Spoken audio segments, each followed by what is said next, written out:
নির্বাচনের কয়েক ঘন্টা আগে উত্তপ্ত নন্দীগ্রাম। নির্বাচনের মাত্র 50 থেকে 60 ঘন্টা আগে উত্তপ্ত হয়ে উঠল নন্দীগ্রাম।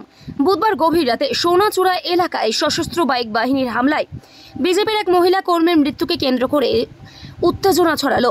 অভিযোগ, ওই হামলার জেরে গুরুতর জখম হয়েছেন আরও বেশ কয়েকজন বিজেপি কর্মী। এদের মধ্যে একজনের অবস্থা আশঙ্কাজনক হওয়ায় তাকে কলকাতায় স্থানান্তরিত করা হয়েছে। এই ঘটনাকে কেন্দ্র করে ব্যাপক উত্তেজনা ছড়িয়ে পড়েছে গোটা এলাকায়। বিজেপি অভিযোগ করেছে, লোকসভা নির্বাচনের প্রাক মুহূর্তে নন্দীগ্রামকে অশান্ত করে তুলতে তৃণমূল আশ্রিত দুষ্কৃতীরা এই তাণ্ডব চালিয়েছে। যদিও সেই অভিযোগ অস্বীকার করেছে।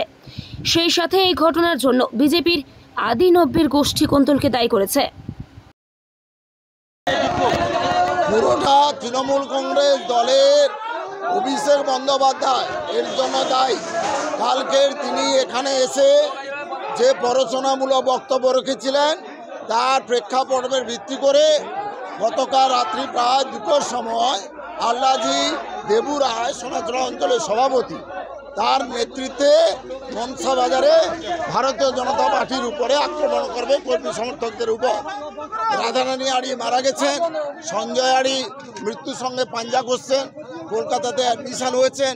এছাড়াও 5 জন এখানে গুরুতর অবস্থায় আছে, তাদের চিকিৎসা চলছে। ব্যুরো রিপোর্ট, এখন সংবাদ।